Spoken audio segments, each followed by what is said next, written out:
Angelika Frankenstein, please step forward. It is time for you to pay for your crimes against humanity and God.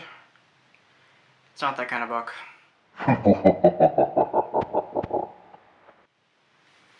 Hi, I'm E.D. Lewis, and welcome back to my channel. And today is not a Vamptember video, unfortunately.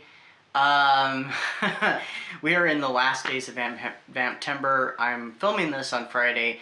Literally, Vamptember ends on Tuesday. It'll be the last day, September 30th. But we're in Halloween-a-thon, so still the spookiness will be going on. So this is actually going to be a Halloween-a-thon video, because I did read this book that I'm reviewing today for Halloween-a-thon, but I read it last year. I just haven't gotten to reviewing it until now, and no, I did not plan it that way. I'd actually meant to review this earlier this year a couple different times, but it just didn't happen, so I'm like, okay, I can do it now. And then I'm like, hey, this will work for Halloween-a-thon. So if you are not in the know about what Halloween-a-thon is, please check out Kelsey at Slime and Slasher and Slime and Slasher, sorry. Check out her channel and her videos. She explains what Halloween-a-thon is. It's technically it starts over a month. I'm just gonna say it's a month-long event, but it actually goes over a month unless you want to start on October 1st. And she's got all kinds of they're not co-hosts. I forget. I think they're legends is what they're called this year. And there's also a monster squad that kind of helps her keep things on the up and up. And also, anybody who joins in is an official Pumpkinhead, so I am a fellow Pumpkinhead with everybody else who participates. So, yes, I'm very excited. This is one of my third, I don't know. It's one of my top things that I look forward to now every year since last year when it's the first year it started. And I'm glad that it's now going to be an annual thing. So before I get to my review, though, I do want to show and tell. I actually meant to show and tell this a couple weeks ago, but it just hasn't been happening. So this is another little trinket I have acquired. Like I said, I acquired it like more than a few weeks ago. But haven't gotten to show it off till now. So this little coffin casket, I forget the difference. One is shaped this way, one is not. This might be casket, I'm not sure. But, you know, it has two skeletons, and it says, you know, love till death, has the little heart. And yes, it does open. I have no idea what I'm going to put in it, though. There's nothing really to show inside, but it's a cool little box. So I love it. And I was like, that's going on for a Halloween decoration. I've actually finished decorating my space for the most part. I might put something on the door. Sorry, perception on the camera is a little different. So, I'm not sure what I'm going to put on there. I have a thought. I have two thoughts. That's why I'm not sure.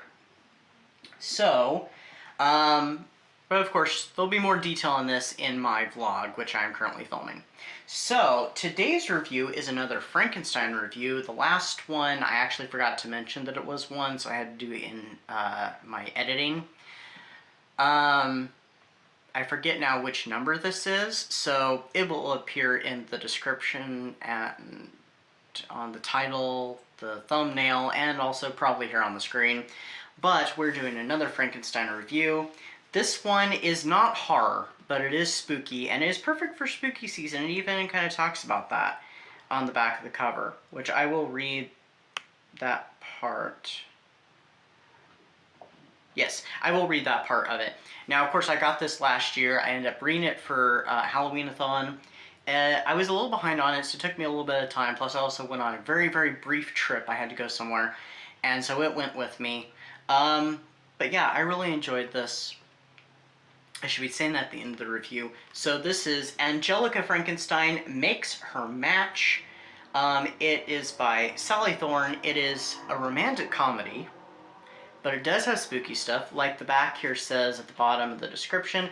Filled with carriages, candlesticks, and corpses, Angelika Frankenstein Makes Her Match is the spooky season reimagining of the well-known classic by Mary Shelley that reminds us to never judge a man by his cadaver. So this tells the story of Angelika Frankenstein. She is the sister to Victor, to, you know, the famous Victor Frankenstein, the main character of Frankenstein, which there is a slight tie into the novel of Frankenstein, but it doesn't come till much later in the story. So she is involved with her brother's research and his work to create man, to create his own, you know, his own man. So they go to, you know, they go and they look at cadavers. They may, you know, they purchase cadavers for the experiments. This is not the first time the experiment's gone on, but it's been pretty unsuccessful. Angelika has, you know, kind of given up on, you know, finding romance out in the village because the people are just not what she's looking for. The men around there just don't you know, they don't fancy her. They all think she's really strange, like everybody in the village. And they're rather dull, so she's given up on that. So she's joined her brother's work to, you know, assist, and also to make her own match. So she finds what she's looking for, she creates a man, and this time they are both successful. Victor successfully makes his creation, which runs off into the night, and that becomes a subplot trying to track down his creation and find out what's happened to it, or what's happened to him, and you know, where he is, what's he up to. And Angelika has to deal with the mystery of the man she's created. He wants to desperately know who he is, where he came from, so it becomes a big mystery. There is some spicy moments, but they're very mild. A lot of naughty humor. I am so sorry, I should have put that on silent. It's too late now. And there's a bit of a love triangle going on. So we do meet some of the traditional Frankenstein characters. Of course, Victor, who I've already talked about, and Victor's creature, who becomes a player much later in the story, because he does make some pop-ins and stuff, and is a little bit of the tension.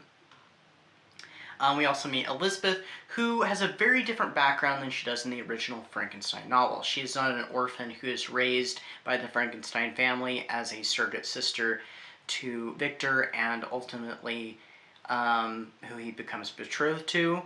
In this, he is engaged to her, of course, but she is part of a troupe of actors, and they are traveling to the Frankenstein estate. The character of Will, of course, and all the other characters who pop in are original to this story.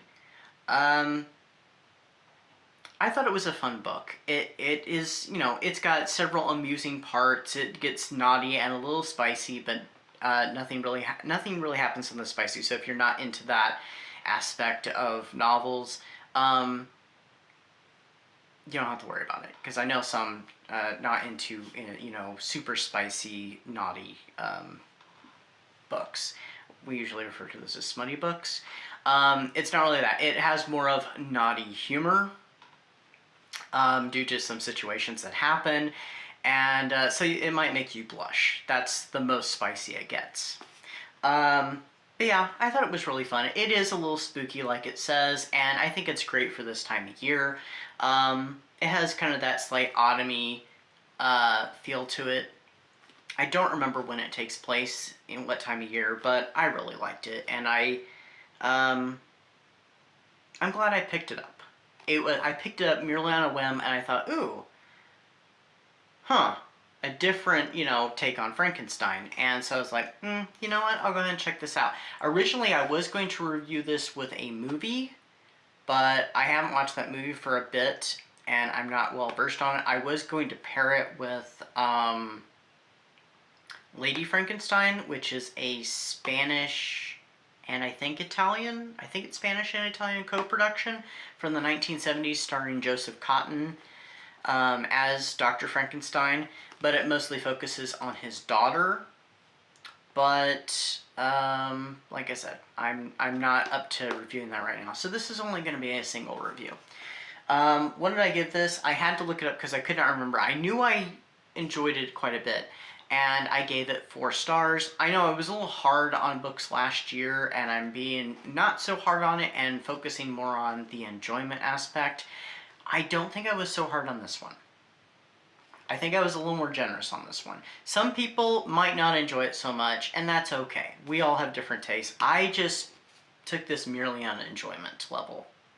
Much like I did, I think, with the later books in the year, especially during Holiday Hallathon as well. And that's where I think I'd rather be. I think I'd rather be more on the enjoyment level with my ratings.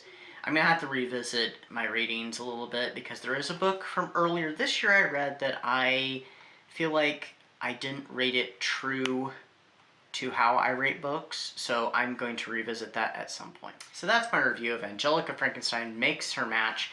If you are, if you enjoy rom-coms and you want them with a little bit of spookiness, perfect for this time of year, I would recommend it. It's fun. I found it enjoyable. You might too. You might not. It's up to you. So anyway, that's my review. Stay safe, stay spooky. I hope everybody had a happy Vamptember, and I hope everybody who's taking part or planning to take part in Halloween-a-thon has a great and spooky Halloween-a-thon. Until next time, I'll see you then. Bye-bye.